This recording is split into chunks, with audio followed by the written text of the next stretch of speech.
Our talk tonight is going to be on how to rewire the mind for peace, or rewire the brain for peace.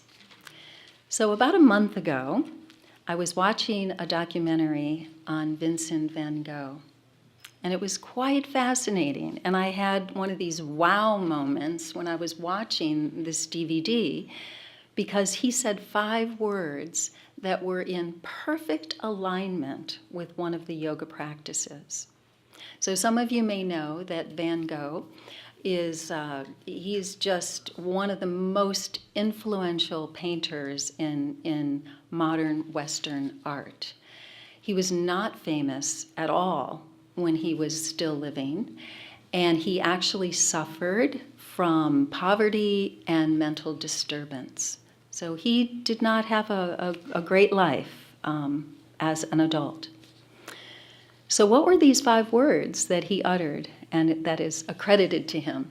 He said, "I paint to not think. I paint to not think."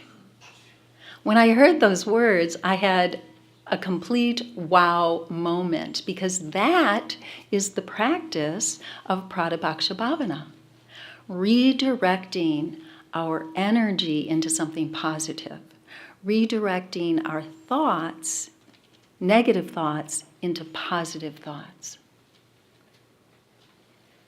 So the question becomes, what do we do? How do we redirect our energy? How do we redirect our thoughts? Because if we want to rewire the brain, which is possible to do, neuroscience has now proven that. Neuroscience shows us in the last 20-25 years, we clearly can see new neural pathways being built in the brain through mental and emotional manifestation, intentionality. When we have the intention, the brain follows that process. So we're responsible for our circuitry, is really the bottom line. We're in the driver's seat, which is such an exciting concept when you think about it, that we have that capacity to lay down new neural pathways in the brain through mental and emotional intentionality, which brings us to another yoga concept, which is called sankalpa, intention.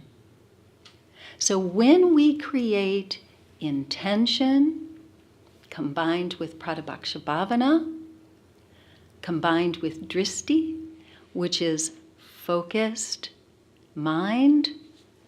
Many times people think it's focused gaze, which it is, but it's also focused. It's focusing.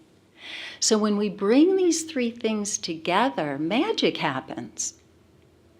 When we don't have this going on in our lives and we stay to what our normal wiring is all about in the brain, we find that we're looping through negative thoughts, negative circuitry.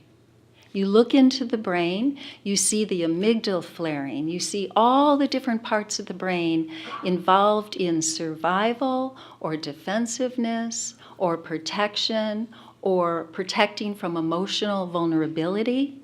You see the circuitry lighting up around those processes, those mental and emotional processes, you see? But when we finally get tired of this looping and we get fatigued with not finding happiness, with not finding peace, then we can turn to things like the yoga practices and begin to rewire our circuitry through mental and emotional intentionality, through mantra, through focused mind, through doing cognitive revamping, changing those negative thought patterns into something positive. You see? And when we do that, guess what? Guess what happens? They have found this process called neuronal Darwinism. You know, the strongest survive and the weakest begin to drift away and disintegrate. And that's what happens in our neural pathways. When we start to build different circuitry and lay down new neural pathways, there it is. And the old process of negative looping and negative thinking and judgmental thinking and critical thinking about yourself and other people, it starts to melt away. That's so powerful to have these kind of practices. So rewiring the brain for peace takes intentionality. Do you want that in your life? Now, everybody would normally say, yes, I want that in my life.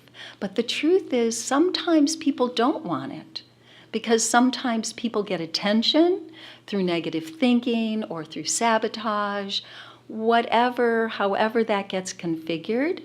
We say we want it, but then the layers underneath might sabotage us. So we have to begin to examine what is really our truth. What do we really want? Because whatever you want is getting carved out in the brain, whether it's conscious or unconscious. The circuitry is being developed, and we're in the driver's seat. So I'd like to take a moment, and then I'll turn it over to Dr. Telles. I'd like to take a moment and just take you through just a 2-minute, really powerful experience for you to sort of understand the power of what I'm talking about and the capacity that we have to activate happy hormones in our system. What are some of the happy hormones? A good way to remember it is the acronym DOSE. Dopamine, oxytocin, serotonin, endorphins. Okay? We have the capacity to not just let it happen to us and be in the passenger seat. We have the capacity to activate these happy hormones. And I'm going to show you a technique to do that. You want to do that? You want to try it? Okay.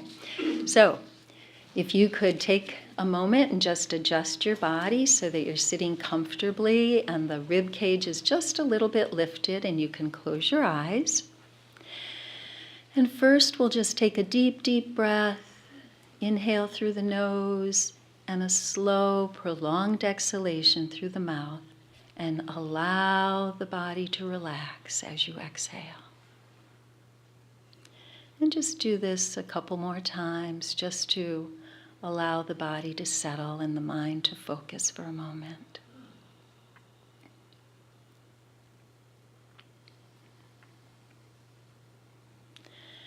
Okay, now what we're going to do is I'd like you to come up with a thought that is positive and affirming. So, the thought should be as if it has already happened. So in other words, you can say, I am calm and peaceful. Or, I am strong and confident. Whatever your affirmation is fine. It can be about healing or physical or mental or emotional healing. You're claiming it as true. Okay?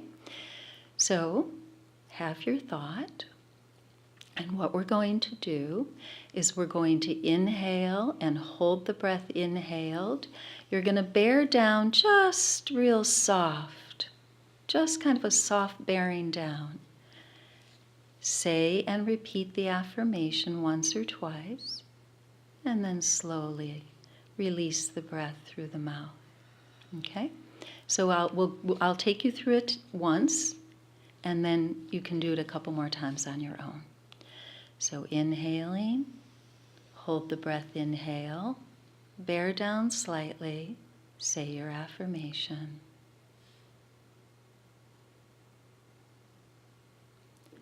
And a slow exhalation and relax. And then do this at your own pace 2 more times.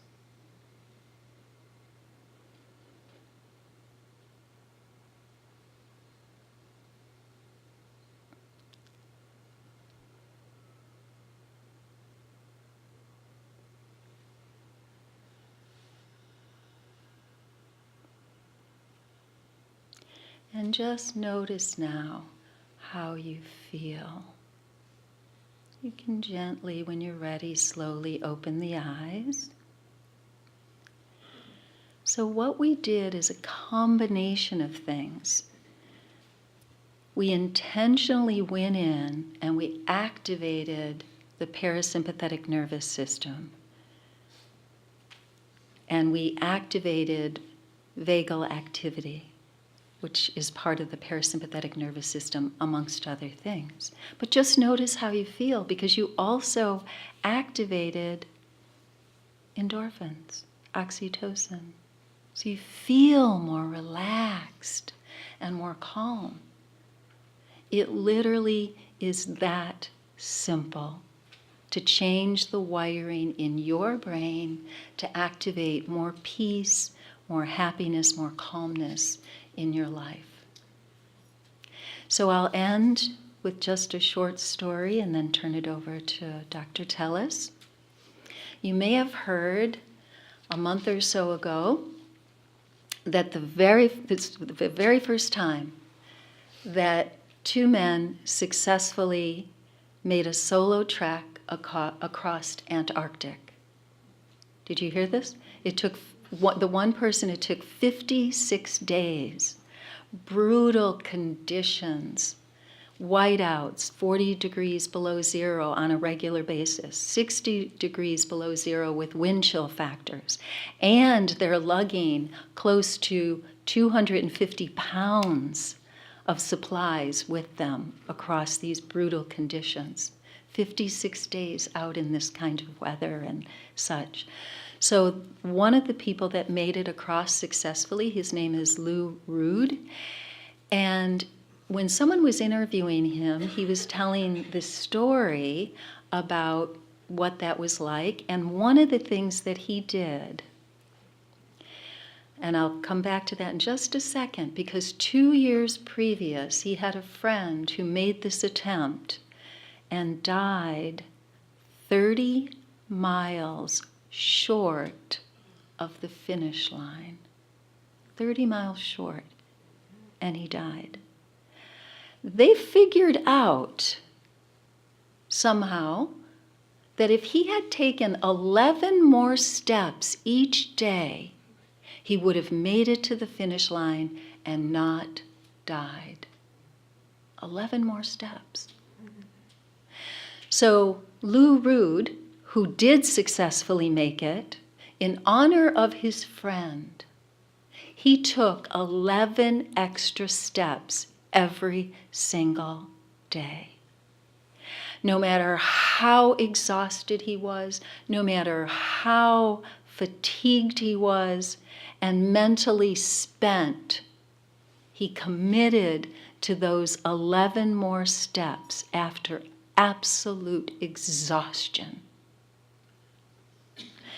So I want to leave you with the idea or the thought, what are the 11 steps that you would like to make, or even just one step, extra effort each day to rewire your brain and find the peace that truly is already within you. It's not something that we have to manufacture. It's something that we start to discover already exists. So just to think, what is going to be when I'm so exhausted and I don't want to do my practices and I just want to fall into bed and I'm tired? No. Take that one small little extra step. Thank you.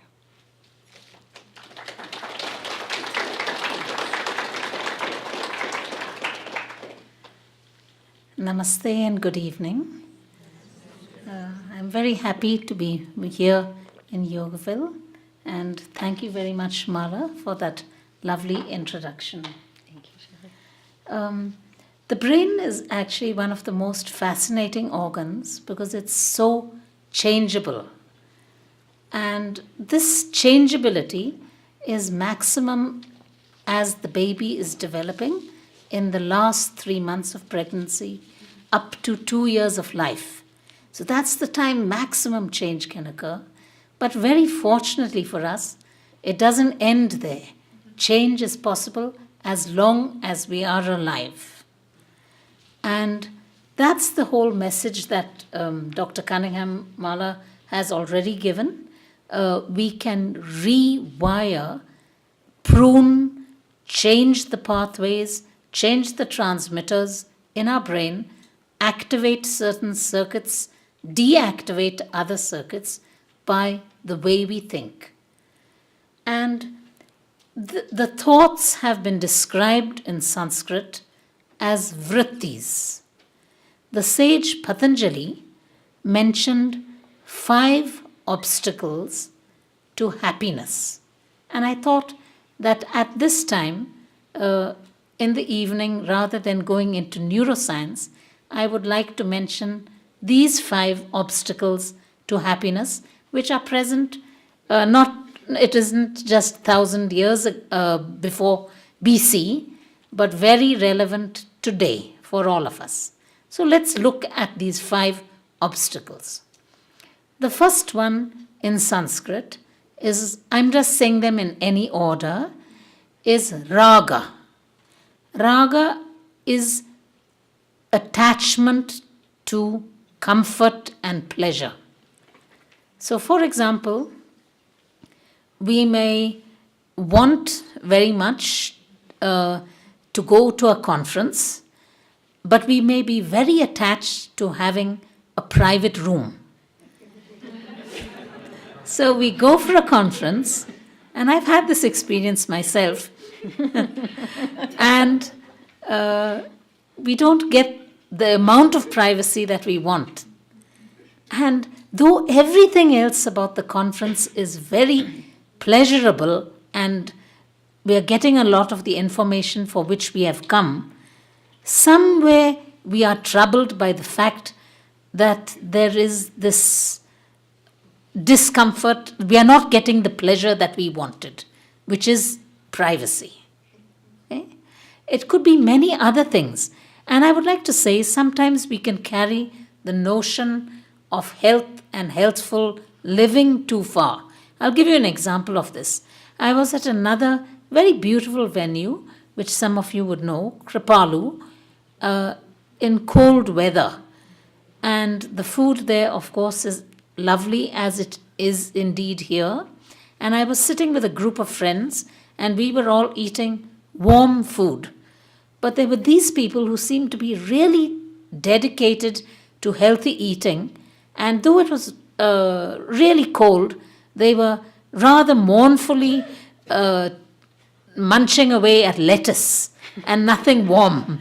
So I felt that's being a little liking healthful eating too much. So, that could also be an example of an obstacle to happiness. So it's good to have a little balance. So that's raga. What about dvesha? Dvesha is when we don't like something. So we don't want pain. Pain is this very act of not wanting pain is an obstacle to happiness. So a very simple example could be we may not want to be around people who are talking very loudly on a cell phone, for example. So that's a very simple example. But a much more sort of profound example in all our lives is a resistance to change. The only reality is change. And yet, even if it's as simple a thing as being asked to, say, move from one room to another in our workplace, that can be discomforting and that can cause a sense of displeasure or be our mind would be perturbed for a while because change is uncomfortable. So the first thing to realize is change is inevitable and change should be accepted as a part of life which we will face and we should face with grace. I'll come to the third point. So raga, dvesha, strong likes, dislikes. Then the third one is asmita. Asmita is a sense of I-ness. So this could be labeling ourselves. I am identifying ourselves with our occupation. So if that occupation is no longer there, we retire. What are we then? Have we lost our identity? That's when many people who are retired feel very unhappy. Or I am, say, a householder. I am a parent. Children go away, the empty nest syndrome. People are unhappy. I am successful. Suddenly success vanishes. What are we? It could also be an obstacle to happiness if we label ourselves negatively. I am bad. I am negative. So neither should be there. It should be a balance. Try not to use any label for yourself, because all of us deserve to be happy, don't we? So the more we label ourselves, the less happy we are. The more we label other people, also, the less happy we are. So that's the third one. So raga, dvesha, asmita. Then we come to, I'm saying the most profound last, abhinivesha, or the fear. Abhinivesha in its most authentic form is the fear of death. Because the natural tendency of any living thing, even the smallest ladybird which you may see in your room here, wants to live. So every small creature wants to be alive. That's the tendency. But it's not just the fear of death. We have fear of many things. As soon as we begin to like someone, love someone, there is a fear of loss.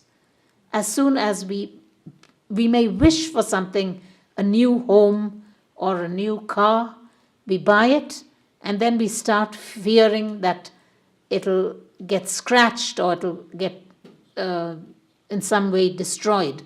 So getting something is only a cause of fear if we fear loss or we fear destruction of the object which we think has brought us happiness. That's, in a way, a very transient illusion of happiness.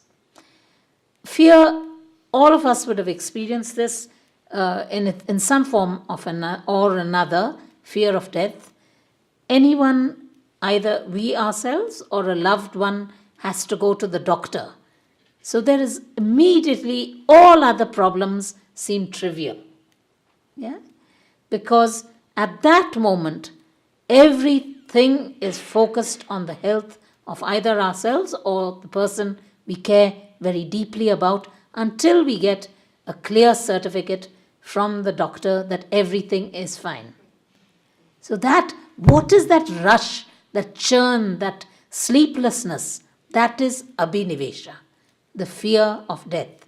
And yet, death is inevitable. So why suffer all that? In fact, faith and many of the other things we have talked about can help us largely in overcoming this fear. And finally, the fifth obstacle to happiness, probably the most profound of them all, is avidya, or wrong knowledge. What is this wrong knowledge? The wrong knowledge is the idea that this life, this, like me being here today, is my reality at this minute.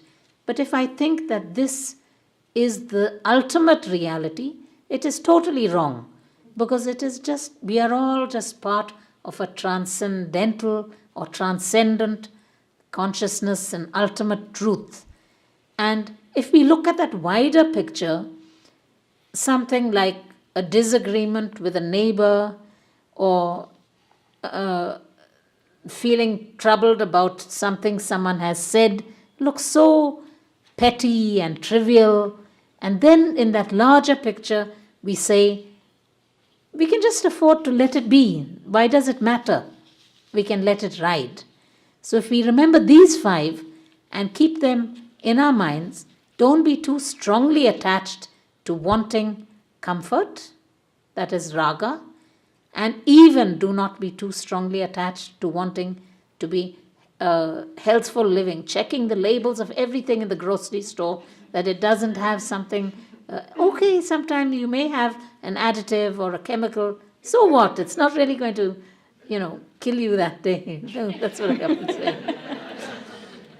So raga, dvesha, really not liking something.